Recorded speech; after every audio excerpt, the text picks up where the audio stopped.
Hello everyone, welcome to the Scumdog's Kennel. I'm your host, Chris Williams, and in today's Cryptid Corner mini-episode, I have a couple of great articles dealing with the UFO phenomena once again, folks. Both articles are very intriguing. We'll start off with the first article, Twin Phoenix, Arizona UFO Events, Flashing Orbs, Amber Lights, and a Paranormal Message in the Night Sky. And we'll have some fun. The next story involves a UFO in Arizona once again, folks, as well as a glowing humanoid. But let's get into this article first. On the night of March 24th, 2016, two separate witnesses in Phoenix described eerily similar experiences with massive glowing objects that defied known aircraft behavior. One even followed by an inexplicable boom slamming event inside a home. Were these independent signs of the same mysterious craft, and could the strange indoor disturbance have been, a chilling sign of intelligent control? Phoenix, Arizona, March 24th, 2016, 11:10 p.m. I was at home on my patio having a smoke with my friend, just hanging out for the night. For the past 2 years, I have consistently seen strange lights at night, random flashing, multicolored lights moving in the sky with the ability to change direction and speed easily. They do not resemble any aircraft I've seen or know of. I first noticed a light before my friend, an Army veteran. Due to my previous experiences, I often find myself gazing at the night sky. So far, incredibly interesting for the opening, isn't it, folks? But let's continue. I first saw it slowly transition from a dim light to a highly bright one just once as I took a drag from my cigarette. While looking up, the light flashed again right after the cherry of my cigarette lit up and dimmed from my drag. I pondered the possibility that this could be some communication. After 4 or 5 more drags, while staring at the sky and seeing the same flash, my friend finally noticed the look on my face and decided to look up as well. The moment he looked in the direction I indicated, the light flashed again. He was in total disbelief after our 10-minute sighting.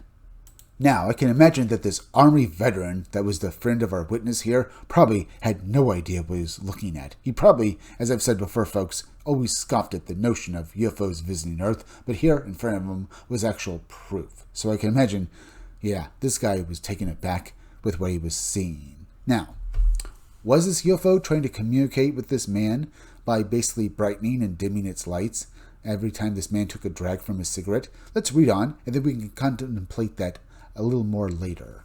We watched this flash continue to move slowly across the sky, stop, change colors, and most importantly, change direction. This indicated to us that this wasn't a satellite, airplane, or anything explainable. We felt almost dazed and off after our sighting as we sat in my living room, discussing what we had just witnessed. As we tried to come to terms with what had happened, the atmosphere in my home felt different. I can't explain it, but we both noticed a change in the environment. Suddenly, a broom in my coat closet, which was leaning against the back wall, lifted off the ground and slammed against the door of the closet, which was ajar about 10 to 12 inches. Although both events were fantastic and mind-boggling, they can't be explained. We believe the broom incident was their way of letting us know that they knew we saw them and that they saw us as well. I did attempt to video the object, but was unable to get it in frame as there were no reference points in the sky, so it's basically just an audio recording of the event.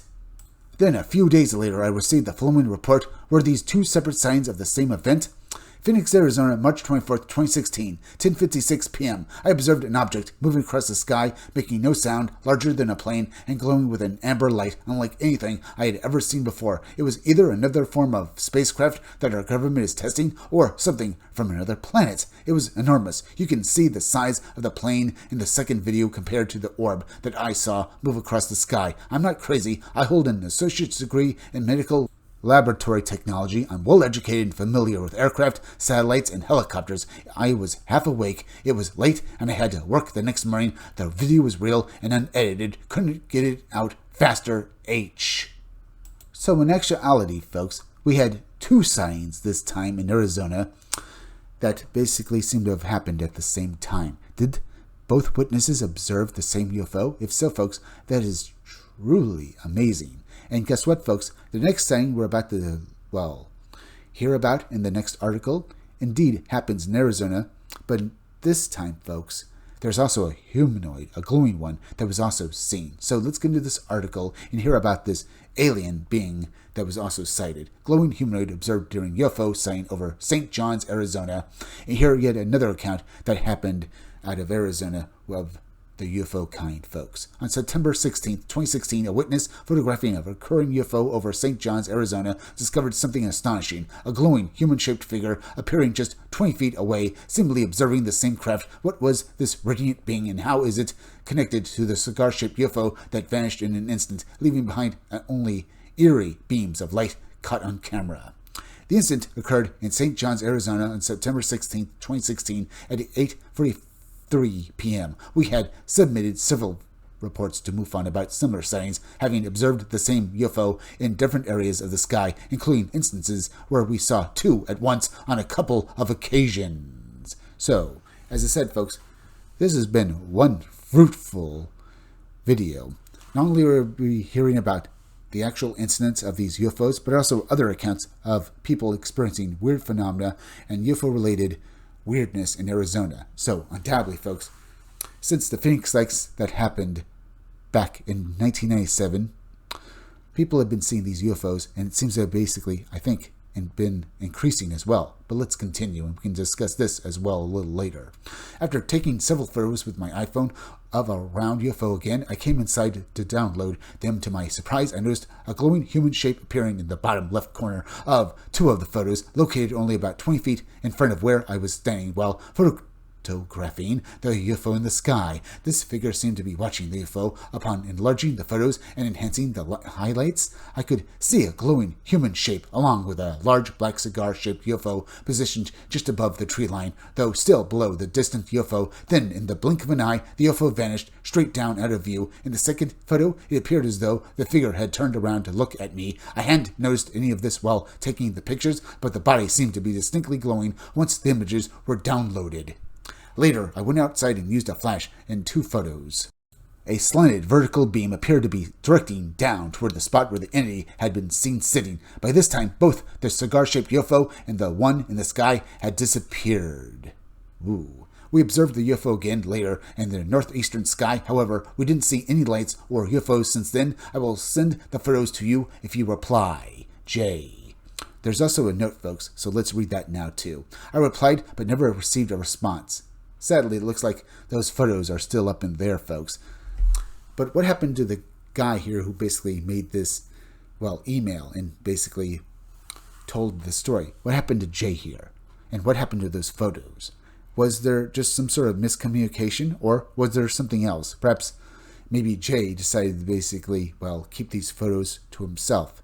Maybe because he was fearing ridicule, perhaps? Or maybe someone could have gone to him? Or just bad luck and he just lost the photos and was too embarrassed to respond. That's probably the most likely explanation, folks. But still, it's strange that Jay here went radio silent after basically being contacted. And I have to ask, folks, I would love to see those photos. They alone could be very important to the question here of what is being seen in Arizona, as well as what's happening around the world with UFO phenomena. Do you think that these photos could have once and for all proven UFOs to be real, folks? The final definite proof? Maybe. But we don't know till we actually look at them, folks. Either way, it's sad that Jay didn't respond. But most likely, his photos probably would have been just more evidence for UFOs and not the definitive proof. But still, I would have loved to have seen these photos, this glowing alien being, and perhaps maybe heard more about, Jay and his experience. All I can say, folks, is that it's a sad thing he never responded. But what about the first article, folks, where this guy and his friend who was a former military, official, remember, they saw this UFO and responded to them, and they watched it for a good 10 minutes. As well as this other guy who saw the same UFO a little ways off. All I can say, folks, is that these people, they sound genuinely sincere in what they saw during these instances, and I really think they're, telling the truth. But now, folks, we're at the end, so please go subscribe to my YouTube channel, Read Comics, They're Bad For You. You can use the YouTube link down below in the descriptions of the chat to go subscribe to me. Hit that like button for me. Make sure you're still subscribed. Leave some comments down below. Hit that bell for notifications. Make sure to hit the part of the bell that'll give you all future notifications, and please share this video out. I'm Chris Williams from the Scumdogs Kennel. Thank you all for joining me. I'll be back again tomorrow with another great video, so be sure to come back again then. Till next time, folks, I'll see you all again soon.